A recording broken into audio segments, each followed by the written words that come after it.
Amén, amén. Cristo viene, de eso no hay duda. Alabado sea el nombre de Cristo. Aquí está, una figura donde nos conseguimos con Jesús en el cielo. Esta es la gran promesa, hermano, para aquellos que estemos velantes, orando en las madrugadas, en las vigilias, viviendo en santidad un día a la vez. Que vamos a ser tomados. Los muertos en Cristo resucitarán primero, y luego los que habremos quedado vivos seremos arrebatados, si estamos en santidad. Pero hace 15 años, hermano, hace 15 años yo me relajé, tenía mucho trabajo, profesor con 40 horas de trabajo, bastante fuerte la exigencia, estaba cansado. Tenía mi microempresa, me había ido muy bien. Tenía carro nuevo, me había comprado 5 carros nuevos para ese momento. Me sentía también triste por el desprecio, el desecho de muchas personas. Me habían dado la espalda. Me conseguía incomprendido. Me conseguía muy triste y afligido. Porque en cierta manera había rechazado el nombramiento que Dios me dio desde el principio, de ser un apóstol de Jesucristo, porque si hubiese aceptado eso desde el principio, no hubiese dudado la idea de abandonar el ministerio y entregárselo a otro que quizás lo hiciera mejor, porque el llamado de apóstol es un llamado que lo hace el Espíritu Santo y no hay forma de vuelta atrás, no hay forma. Ay de mí si no lo hago, dijo Pablo. Un ay. Pablo se autoinfligió un ay. Me había relajado en esa tristeza, en ese afán, en esa búsqueda del bien terrenal. Me había relajado en muchas direcciones. Lo que puedo contar, lo que me es lícito contar, es que en ese afán, en ese estrés, en ese preámbulo de apostasía personal, tuve un sueño, una visión de noche, donde el Señor venía y yo me quedaba. Y yo en la visión veía cómo las nubes, todo se ponía violento. Y yo decía, ahora tengo que predicar para que me maten. Me había quedado en la gran tribulación. Vi a una hermana que yo la había corregido porque ella le estaba siendo infiel a su esposo. Ella se había quedado por serle infiel a su esposo. Yo también me había quedado. Tuve días llorando, muy triste. Retomé el rumbo y entró en mi corazón un temor más reverente hacia la santidad.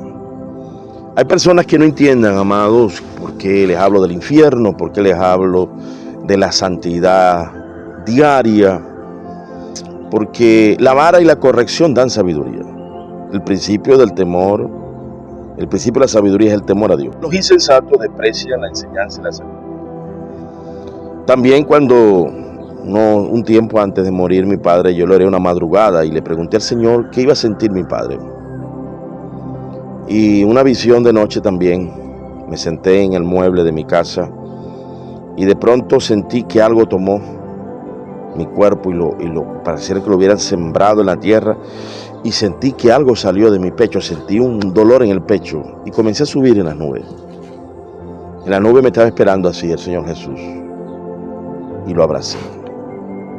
Él me dijo, no es tu tiempo. Ahí me mostró lo que iba a sentir uno cuando uno se muere. Me mostró que Él nos espera en el aire, así como esta visión. Pero en la visión no tenía el pelo largo. Sé que el Jesús que yo vi no era de pelo largo, ni de barba larga tampoco. Una barba bajita y el pelo bajito, normal. Eso fue lo que Dios me mostró. Hay que contar los éxitos y también los fracasos, hermano. Jesús viene pronto.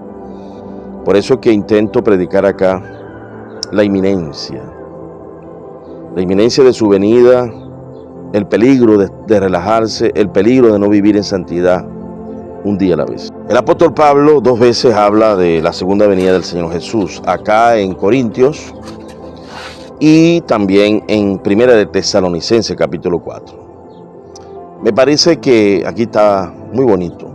He aquí os digo un misterio. No todos dormiremos, pero todos seremos transformados. No todos dormiremos, hablando en primera persona, ¿no? No todos dormiremos, pero no todos seremos transformados. Acusaron a Gigi Ávila porque Gigi Ávila habló más o menos como en este orden. Se puso él como que si él se fuese a ir y no se fuese a morir. Y por ahí lo atacaron. Lo hicieron con él, lo hicieron con Jesús y lo van a hacer conmigo y con muchos más. Y dice acá, 1 Corintios capítulo 15, versículo 51. Y aquí os digo un misterio, no todos dormiremos, pero todos seremos transformados. Todos tenemos que ser transformados. En un momento, en un abrir y cerrar de ojo, a la final trompeta, oh bendito sea la gloria de Dios. Siento la presencia de Dios. Hermano, a veces uno habla en lengua. Cuando tú estás dando una predicación, un mensaje, uno habla misterios con Dios para que en ese momento Dios te confirma que lo que estás diciendo es doctrina, es revelación, es ciencia. No programé que iba a hablar en lengua ahorita. Se me vinieron y hablé. Las lenguas para eso, porque son de inspiración. Por eso es que el profeta, en este caso Dios me dio el don de profeta, me he atrevido a arrojar por acá algunas sentencias que vienen del Espíritu Santo. Así dice el Señor. Algunas personas para juicio, de castigo, y otras para bendición. Pedro lo hizo, Pablo lo hizo. Entonces dice acá, sigo leyendo. A la final trompeta, porque se tocará la trompeta. Esto lo dijo Jesús también, de la trompeta.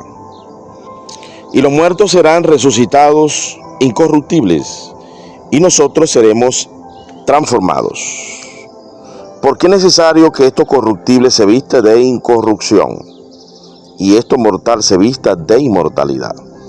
Ahora miren lo que dice al final del capítulo 15, versículo 58. Dice en el 58, 15, 58. Así que, hermanos míos, amados, le está escribiendo a sus amados en 1 Corintios que se habían relajado. Ocupaciones, pleitos, iras, no podemos relajarnos, siervo. Nada, disciplina, soldado, a levantarnos. Hoy me levantó Dios a las 3 y algo. Hay que levantarse. Pero no lo hago por sacrificio, lo hago porque me agrada estar con Él. He aprendido a disfrutar de su bella y hermosa compañía. Así que, hermanos míos, está firmes y constantes. Mira lo que dice, ¿no? Está firmes. Yo había pensado abortar el llamado para que otro lo hiciera y yo dedicarme más a los negocios, dedicarme a la docencia, a los negocios, a la empresa y quedarme tranquilo, ir a la iglesia y sentarme a disfrutar de un mensaje, irme a la casa tranquilo. No es fácil, hermano. Estas acusaciones que me hacen por acá son 31 años. Y por muy fuerte que uno sea, eso hiere el amor propio. Hiere el amor propio. Estaba herido. Ay de mí si no lo hago. De mí si no hago el ministerio. Mira lo que dice acá. Está firmes y constantes, creciendo en la obra del Señor. Mira, firmes, constantes, creciendo en la obra del Señor. Firmes. Nosotros tenemos que estar firmes. Tenemos que ser constantes. Creciendo, hay que crecer, hermano. Porque el árbol que no da fruto será cortado. Sabiendo que el trabajo en el Señor no es en vano. El trabajo en el Señor no es en vano. Por aquí hay unos que malinterpretan allá en Isaías que nuestra justicia es como un trapo de inmundicia. Qué locura, ¿no? Si Dios dice, Pablo dice que el trabajo del Señor no es en vano. En Hebreo dice, hablándole a los futuros apóstatas, porque Dios no es injusto para olvidar el trabajo de amor que hemos mostrado hacia su obra y sirviéndole aún a sus santos. ¿Cómo vamos a decir que los frutos por permanecer en la vid son trapos de inmundicia? Locura, ¿verdad? Locura de esta gente loca, anticristo, hermano. Cuídese, hermano, de esos vasallos de Satanás, de esos diáconos de Satanás. No podemos relajarnos. Michelle no cree en esto. No sé, MacArthur si quiere en la segunda venida de Cristo, pero Michelle no cree. Michelle Suguel, Dios te bendiga y te guarde. ¿A quién le creo? ¿A la palabra, al Espíritu Santo que me corrigió o a estos diáconos?